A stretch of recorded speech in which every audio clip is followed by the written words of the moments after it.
Everyone, welcome back to my channel Raghav education anthropology UPSC. तो आज के इस वीडियो में हम डिस्कस करने वाले हैं अबाउट द एथनोसेंट्रिसिज्म। गाइस, मैंने कल्चरल रिलेटिविज्म से ऑलरेडी एक वीडियो बनाई हुई है जो कि पार्ट 1 थी, जिसका लिंक इस वीडियो के डिस्क्रिप्शन में दिया हुआ है, तो आप जाके उसे देख लीजिएगा। तो आज की इस वीडियो में हम डिस्कस करेंगे एंथ्रोसेंट्रिसिज्म के बारे में कि एंथ्रोसेंट्रिसिज्म है क्या, उसके क्या क्या फीचर्स हैं और एक सोसाइटी पे किस तरीके से उसका नेगेटिव इम्पैक्ट हो सकता है, इसके बारे में हम डिस्कस करने वाले हैं। तो ये पार्ट 2 वीडियो है जो कि एथनोसेंट्रिसिज्म से रिलेटेड है। कल्चरल रिलेटिविज्म की वीडियो जो है वो आप देख लीजिएगा। तो अगर आपने चैनल को लाइक से सब्सक्राइब नहीं किया है तो जल्दी से जाके कर दीजिए ताकि आपको आगे की अपडेटेड वीडियो मिलती रहे। तो चलिए शुरू करते हैं आज का अपना टॉपिक। तो सबसे पहले हम पढ़ने वाले हैं एथनोसेंट्रिसिज्म के बारे में, जो कि पेपर 1 से रिलेटेड है। तो यहाँ पे कुछ एंथ्रोपोलॉजिस्ट थे जिन्होंने इसको एथनोसेंट्रिसिज्म को डिस्क्राइब करने की कोशिश की। सो उन्होंने कहा one's own way of life is natural और करेक्ट। तो according to ethnocentrism, the one's own way of life is natural और करेक्ट, यानी कि एथनोसेंट्रिसिज्म में एक फीलिंग जो है वो क्रिएट होती है एक सोसाइटी के पीपल्स के अंदर कि जो उनका ओन वे ऑफ लाइफ है वो नेचुरल है और करेक्ट है। जैसे हम एग्जांपल में अगर देखें तो एक एग्जांपल इस पिक्चर में हम देख सकते हैं, her believe that her cuisine is the best. तो ये एक एथनोसेंट्रिसिज्म का एग्जांपल हो सकता है। इसको हम देख सकते हैं, उसके थ्रू हम समझ सकते हैं कि एथनोसेंट्रिसिज्म पीपल किस तरीके की फीलिंग रखते हैं। फाइन। सो अब हम डिटेल में इसके बारे में डिस्कस करेंगे। तो ethnocentrism is the belief that your culture is natural and correct while others people's culture are incorrect, unnatural और inferior। यानी कि यहाँ पे एक तरीके की भावना जो है वो सोसाइटी में क्रिएट होती है पीपल्स के अंदर की जो उनका बिलीफ है, उनका कल्चर है वो नेचुरल है, करेक्ट है, और अदर्स पीपल्स का कल्चर जो है वो इनकरेक्ट है, अननेचुरल है और इन्फीरियर है। फाइन। तो इस तरीके की भावना जो है एथनोसेंट्रिसिज्म में क्रिएट होती है। Ethnocentrism people think the way they do things is the way thing should be done and every other culture way of doing thing is unsavoury और अनडिजायरेबल। यानी कि जो एथनोसेंट्रिक पीपल्स होते हैं वो समझते हैं कि जो उनका चीज़ें करने का तरीका है या उनका जो कल्चर है वो सही है, और जो दूसरे जो सोसाइटी के लोग हैं उनका जो तरीका है चीज़ें करने का या उनका अपना कोई बिलीफ है वो सही नहीं है। इस तरीके की फीलिंग जो है वो एथनोसेंट्रिक पीपल्स के अंदर होती है। Ethnocentrism can be contributing to factor to prejudice and racism and xenophobia। यानी कि ये जो है वो कंट्रीब्यूट कर सकता है एक फैक्टर जैसे कि प्रिजुडिस, रेसिज्म और xenophobia भी ये क्रिएट कर सकता है, क्योंकि एक पीपल्स जो है वो दूसरे पीपल्स के कल्चर को इन्फीरियर मानता है, एक सुपीरियोरिटी की भावना जो है वो पीपल्स में होती है। तो इस तरीके से ये रेसिज्म भी जो है डिस्क्रिमिनेशन क्रिएट कर सकता है एक सोसाइटी में। अब यहाँ कुछ एग्जांपल हैं जिनको हम समझने की कोशिश करते हैं, जिनके थ्रू इस टॉपिक को judging others countries diet. For example, अगर हम एक कंट्री की डाइट को दूसरी कंट्री की डाइट से कंपेयर करते हैं तो ये भी एक तरीके का एग्जांपल है सेंट्रिक पीपल्स का।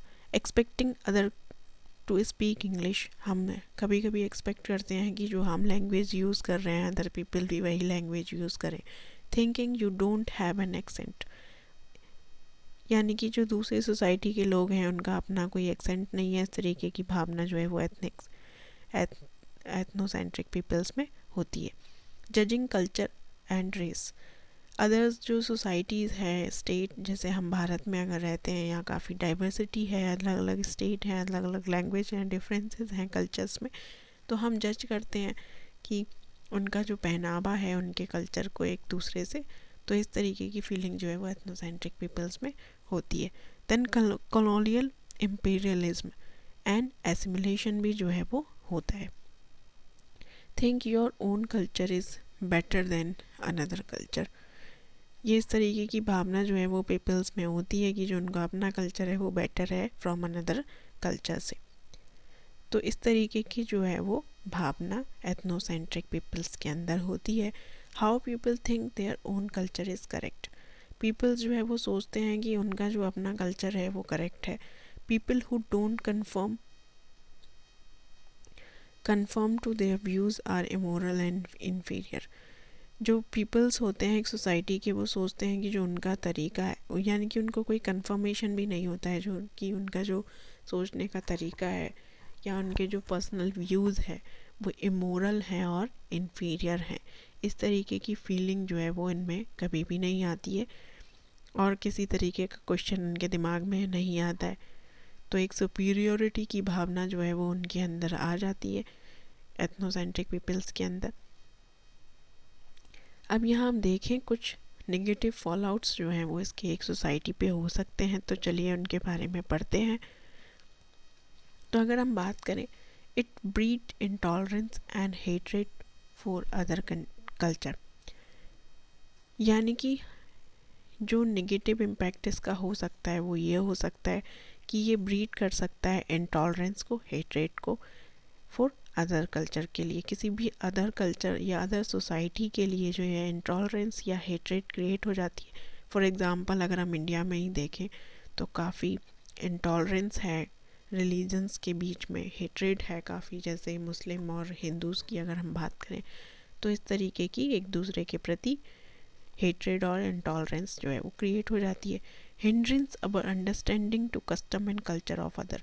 और हम यहाँ पे कोशिश भी नहीं करते हैं कि किसी जो दूसरी सोसाइटी या रिलीजन है उसके कल्चर को समझने की, तो ये इस तरीके से एक तरीके से हिंडर भी करता है, एक नॉलेज गेन करने में भी ये जो है वो एक तरीके से हिंडर करता है। हम किसी भी सोसाइटी के कल्चर को समझने की कोशिश नहीं करते हैं। Then keep away from understanding own culture as we don't question. हम इस क्वेश्चन से हमेशा दूर रहते हैं कि जो हमारा अपना कल्चर है उस पर हम कभी क्वेश्चन करते ही नहीं है। हमेशा जो एक सोसाइटी होती है एथनोसेंट्रिक, वो दूसरे लोगों के कल्चर या ड्रेसिंग वे पे या वे ऑफ लाइफ पे जो है वो कमेंट करते रहते हैं। Then genesis of racism, obviously racism जो है वो क्रिएट हो जाता है, क्योंकि जब डिस्क्रिमिनेशन होता है, जब एक इंटॉलरेंस क्रिएट होती है, हेट्रेड क्रिएट होती है सोसाइटीज़ के बीच में या रिलीजन्स के बीच में, तो रेसिज्म जो है वो क्रिएट हो जाता है। एक सुपीरियोरिटी की भावना जो है वो क्रिएट हो जाती है और एक दूसरे के कल्चर को इन्फीरियर दिखाने की कोशिश यहाँ पे रहती है फिर। एंड ह्यूमन राइट वायलेशंस, जब इंटॉलरेंस क्रिएट इंक्रीज़ होती है, हेट्रेड इंक्रीज़ होती है एक सोसाइटी में या फिर एक कंट्री में, तो ह्यूमन राइट वायलेशंस जो है वो काफ़ी हो जाते हैं, क्योंकि झगड़े जो है वो बढ़ जाते हैं, लड़ाई झगड़े होते रहते हैं आपस में रिलीजन्स में। हम अगर देखें, अगर हम भारत की ही एग्ज़ाम्पल देखें, आपने काफ़ी बार न्यूज़ में पढ़ा भी होगा, तो इस तरीके के नेगेटिव फॉलआउट्स जो है वो एथनोसेंट्रिसिज्म के हो सकते हैं। एग्ज़ाम्पल के थ्रू अगर हम देखें तो वो सबसे बड़ा एग्ज़ाम्पल हम आजकल न्यूज़ में काफ़ी ट्रेंडिंग रहता भी है, जैसे ISI टेररिज्म, जो कि टेररिज्म को काफ़ी बढ़ावा देता है। और जो इस ग्रुप के लोग हैं वो समझते हैं कि उनका जो अपना कल्चर है, बिलीव्स है, वो सुपीरियर है rather than the other culture and other countries. तो इस तरीके की भावना जो है वो एथनोसेंट्रिक पीपल्स में क्रिएट हो जाती है, जो कि एक नेगेटिव फॉलआउट्स के रूप में भी काफ़ी उभर के आती है। फाइन,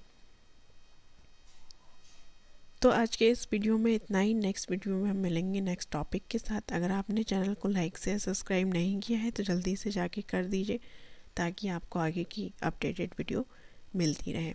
और ये एक इम्पॉर्टेंट टॉपिक था, UPSC मेंस में काफ़ी ये क्वेश्चन काफ़ी बार आया भी है, कल्चर रिलेटिविज्म से लेके एथनोसेंट्रिसिज्म से लेके।